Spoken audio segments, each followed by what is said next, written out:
everybody, Wayne Davies here from Spectrum Economics with a new video. It's been a little while since you've seen me. If you've been following what I've been doing elsewhere, I've got a Udemy course which has got 24 videos in it. I shared I think about 3 of those videos that I posted a little while back. But other than that, I haven't been overly active with the camera.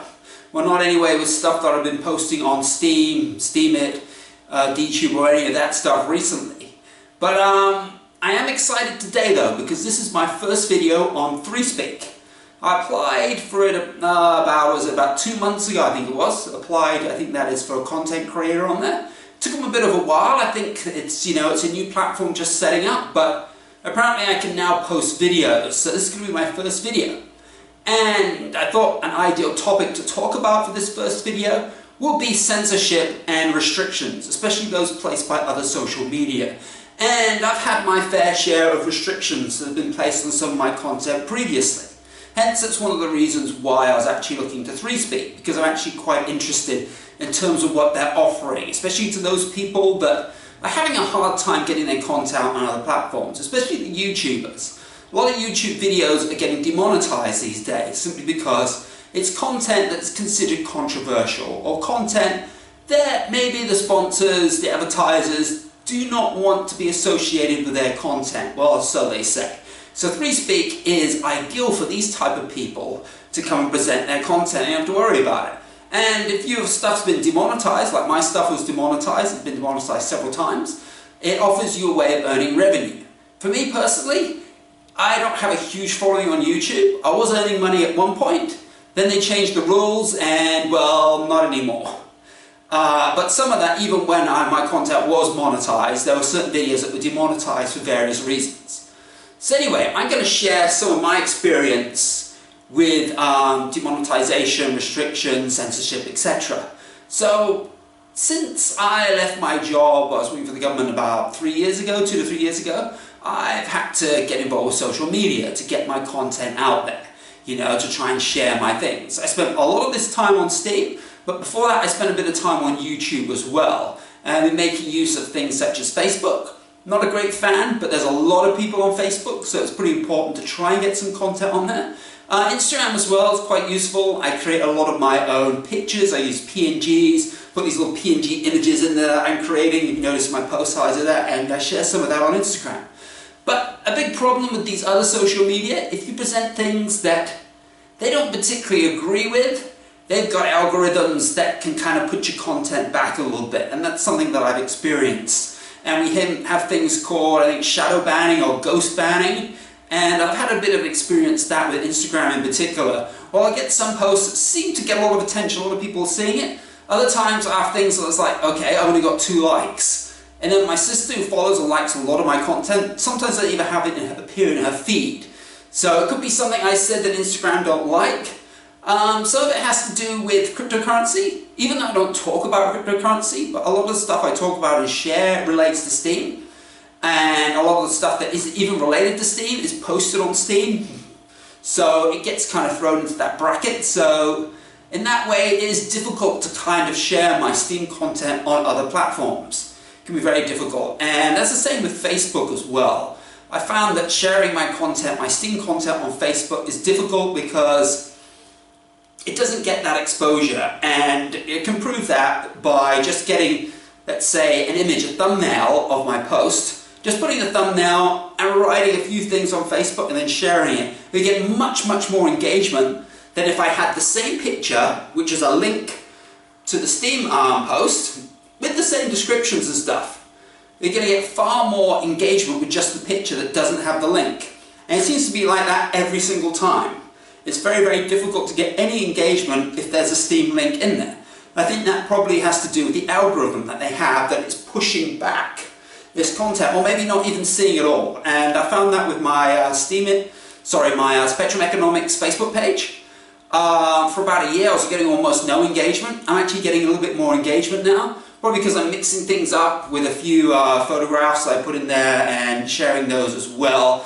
So the Steem stuff's getting mixed in with that too, so it's sort of about picking up more attention that way.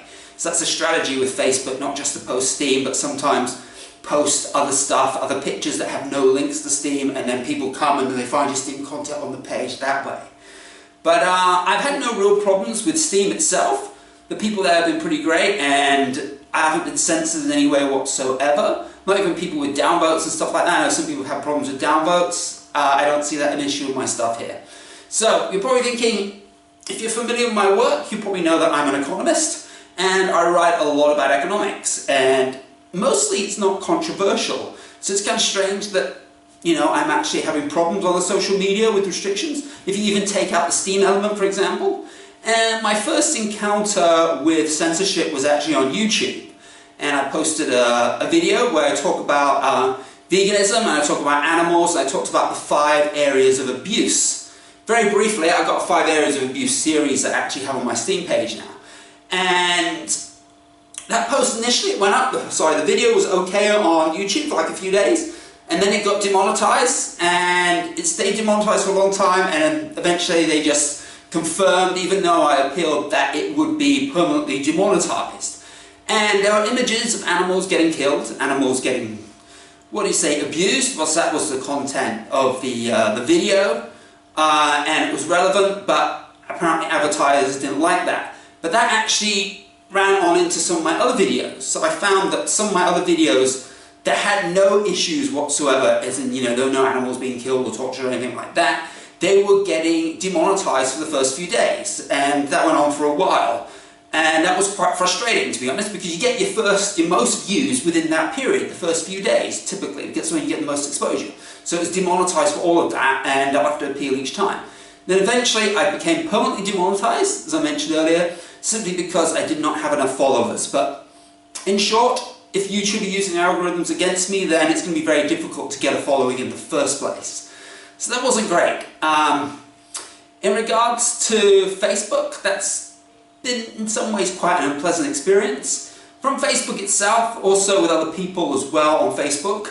I share a lot of my stuff to groups, and a lot of fairly radical people on Facebook that will just start hitting you with abuse and things like that, and then they complain about you, and then that doesn't do me much good either, because that hurts my ability to share as well. So you've got to kind of be careful where you share content on Facebook.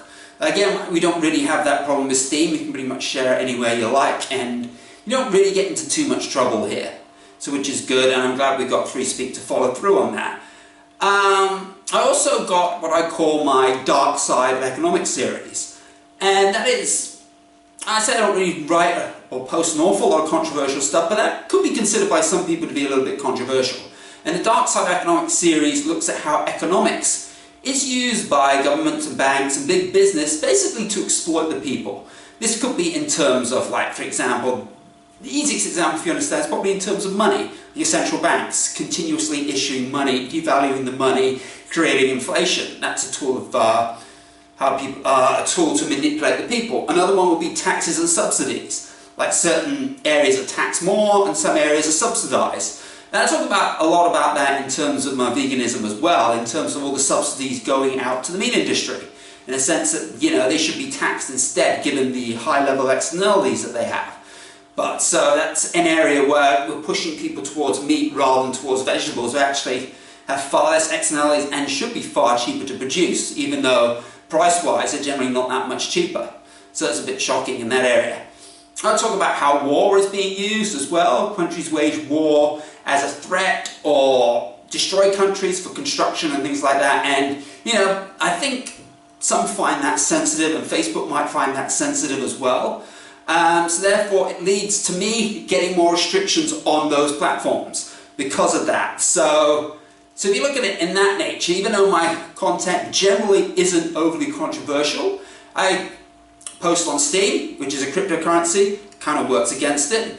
I make videos occasionally about veganism. Again, you get hit with that as well, especially YouTube, because of the images and stuff.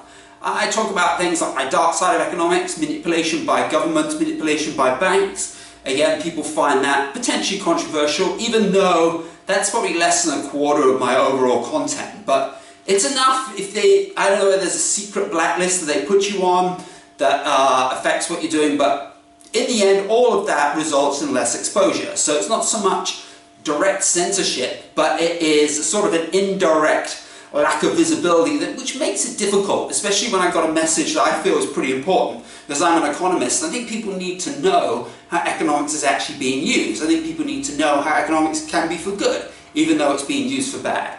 And I'm hoping here with SteemPeak, I'll be able to get this content out and not face these types of restrictions, because it shouldn't, because I'm not doing anything illegal here. It's not like I'm, running a child pornography ring or anything of that nature. All the stuff that I'm doing is legal.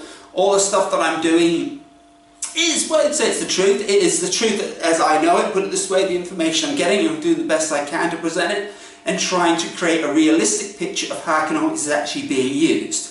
Some of it consider it controversial simply because I'm challenging what the governments are doing, or I'm challenging what the banks are doing, but I think we kind of need to do that. And I also support that with all my economic theory posts. And a lot of times when I talk about applied economics, the dark side stuff, I often actually refer back to theory and how actually these tactics actually fit in with economic theory. It's not just some wild conspiracy theory stuff.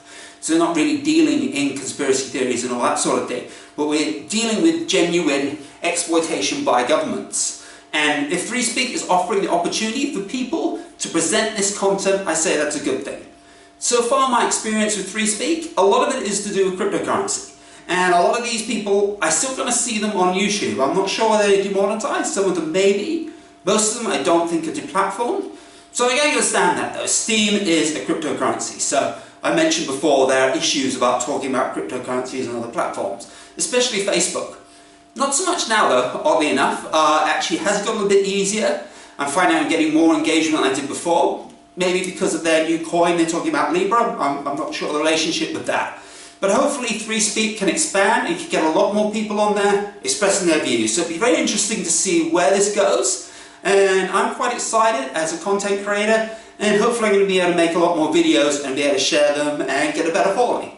So yeah, that's about it for today. I'm not sure when my next video will be. We'll see how well this goes. But yeah, it's exciting to have something here, and it's an alternative to DTube. Though I spoke out against DTube a little while back, I can see they've also made some improvements. So that's good that we can have good video sharing on the Steem blockchain. Anyway, thank you very much for listening to this video. Don't forget to comment below. I've also got quite a detailed description in the post as well of some of the things I talked about here. So you can just have a little look at that as a bit of a recap of what I'm saying here. Anyway, thank you very much and have a great day.